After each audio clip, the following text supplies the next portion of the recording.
सरकार पंत प्रधान पेशवा नाना साहेब दोड़ोपंत की जय। सरकार पंत प्रधान पेशवा नाना साहेब दोड़ोपंत की जय। सरकार पंत प्रधान पेशवा नाना साहेब दोड़ोपंत की जय। सरकार पंत प्रधान पेशवा नाना साहेब दोड़ोपंत की जय। सरकार पंत प्रधान पेशवा नाना साहेब दोड़ोपंत की जय। सरकार पंत प्रधान पेशवा नाना साहेब दोड़ोपंत की जय। सरकार पंत प्रधान पेशवा नाना साहेब दोड़ोपंत की जय। सरकार पंत प्रधान पेशवा नाना साहेब दोड़ोपंत की जय। सरकार पंत प्रधान पेशवा नाना साहेब दोड़ोपंत की जय। सरकार पंत प्रधान पेशवा नाना साहेब दोड़ोपंत की जय। सरकार पंत प्रधान पेशवा नाना साहेब दोड़ोपंत की जय। आदरणीय सभासदों, आपने हमारे बाबा साहब स्वर्गीय बाजीराव पेशवा द्वितीय उनकी अंतिम इच्छा को पूरा कर हमारी पेशवाई स्वीकार की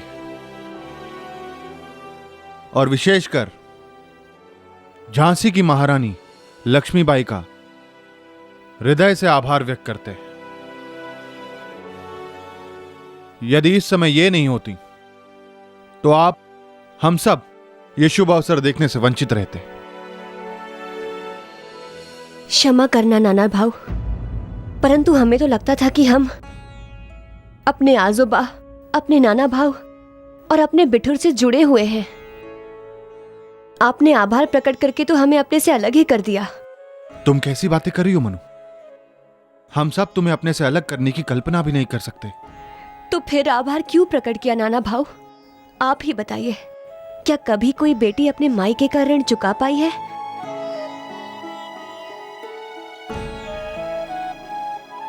हमने तो जो कुछ भी किया वो हमारा कर्तव्य था।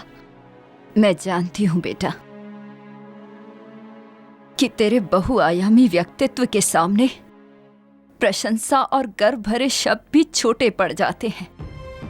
समझ में नहीं आता कि तेरा ऋण हम कैसे चुकाएंगे। बस आजीसा, ऐसा कहकर अपनी मणिकर्णिका को शर्मिंदा मत कीजिए।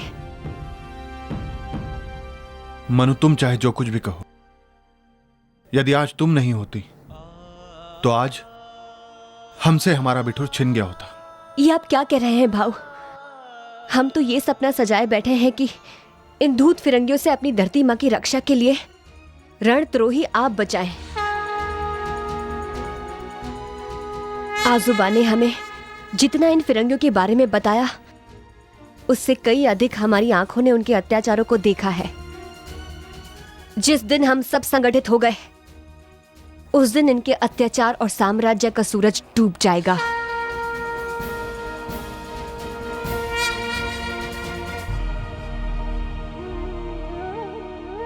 अब हमें आज्ञा दीजिए। अभी तो हम सब ने तुझे गले लगाकर तो पल आराम से बात तक नहीं की, और जाना तो हम भी नहीं चाहते हैं, परंतु आप लोग तो जानते ही हैं कि महाराज के केवल फिरंगी ही शत्रु नहीं है। हमारी आवश्यकता झांसी में भी है। जानती हूँ बेटी, इसीलिए चाहकर भी तुझे नहीं रोकूंगी। भाई साहब, चलने के लिए पालकी तैयार है। नहीं ताते गुरु, अभी आप नहीं जाएंगे। क्यों भाई साहब? अभी आप घायल हैं। जब स्वस्थ हो जाए तब बाबा के साथ आ जाइएगा। नहीं भाई साहब, हम आपको अकेला नहीं जाने देंगे। नहीं ताते गुरु, सुरक्षा दास हमारे साथ जा रहे हैं, और यदि आप हमारे साथ चले तो नाना भाऊ यहाँ अकेले हो जाएंगे। इस समय आपकी आवश्यकता यहाँ अधिक है। परंतु नहीं ताते गुरु, आपकी मनु स्वयं की सुरक्षा में सक्षम है। आप यहीं रहिए।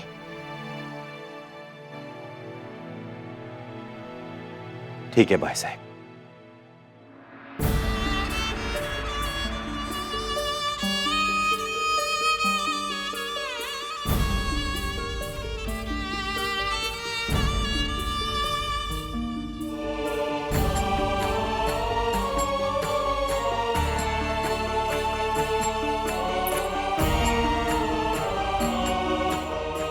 अब विदा कीजिए आजी साहब।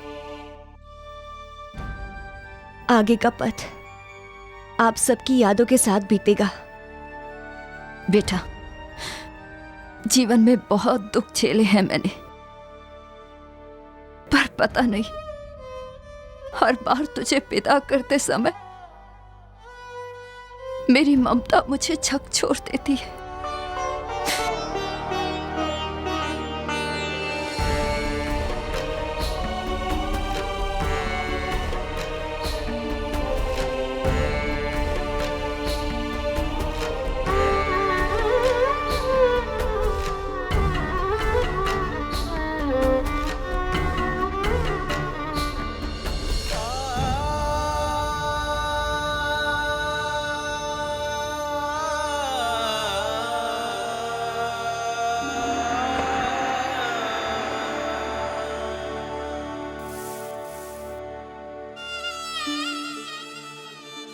आंचल फैलाओ बेटा।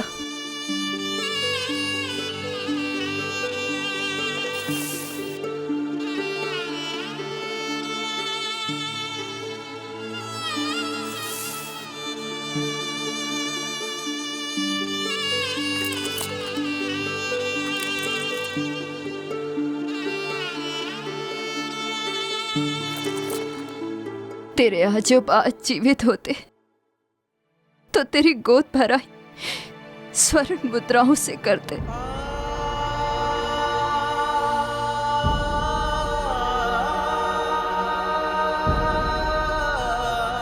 लेकिन 13 दिन तक कोई शुभ कार्य कर भी तो नहीं सकते और बेटी को खाली हाथ भेज भी नहीं सकते। इसीलिए ये विधि कर रही हूं, वो भी महल के बाहर।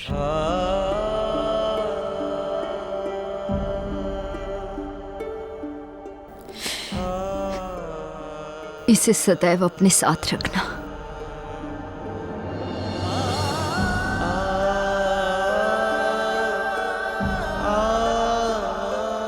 हमें आपकी सच में बहुत याद आएगी, बहुत। और क्या क्या मैं भुला पाऊंगी? अरे पगली, तू तो यहाँ रहती है रे।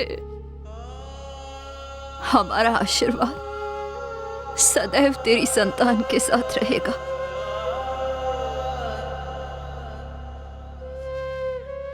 एक बात और बेटा,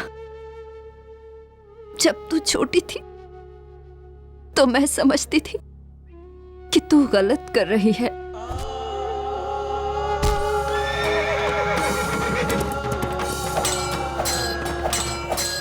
लेकिन आज समझ में आया कि बचपन में तूने कोई काम गलत नहीं किया।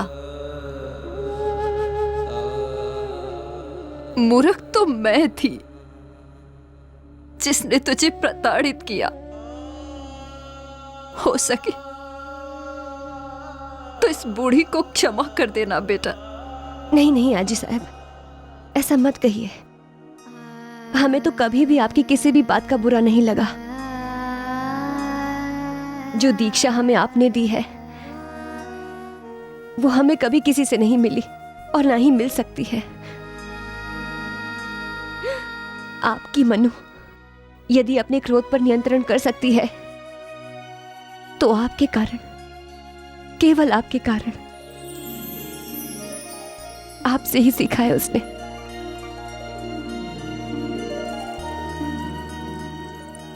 सदा सुखी रहो बेटा, सदा सुखी रहो।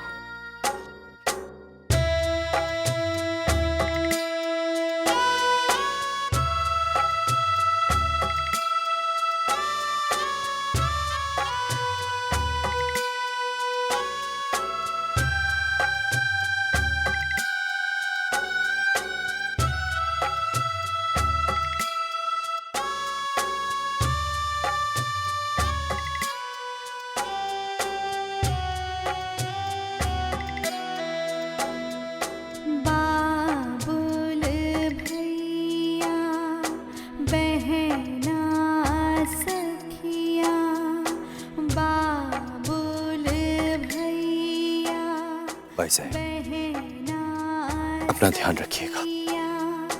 घर आंगन आज पराए हैं, हो घर आंगन आज पराए हैं। गीत खुशी के होठों पर है, आँखों ने नीर बहाए हैं।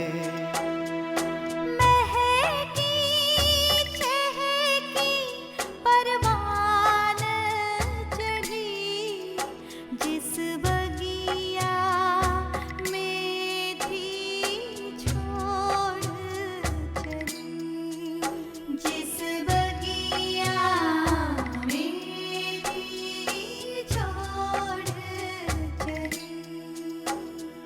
सजन का नाता क्या आया, तू सारे बंधन तोड़ चली। हाँ, तू सारे बंधन। एक तरफ बिठुर में रानी ने नाना को तख्त पर बिठा दिया, तो दूसरी तरफ झांसी में गंगाधर के सिंहासन के पाए खुद उनकी प्रजा तोड़ने पर तुली थी। समाज के वो स्तंभ जिन्हें अछूत माना जाता था, गंगाधर के निर्णय से बौखला उठे कि उन्हें जनेऊ नहीं पहनने दिया जाएगा। निम्न जाति में रोष इतना बढ़ गया कि उपद्रव की स्थिति पैदा हो गई, और उधर अंग्रेज आग लगाकर दूर से तमाशा देख रहे थे। गंगाधर ने बिगड़ते हालात को देख बुंदेलखंड के सबसे अनुभवी और कूटनीतिज्ञ राव दुल्हाजू को स्थिति से निपटने का भार सौंपने का निर्णय ले लिया।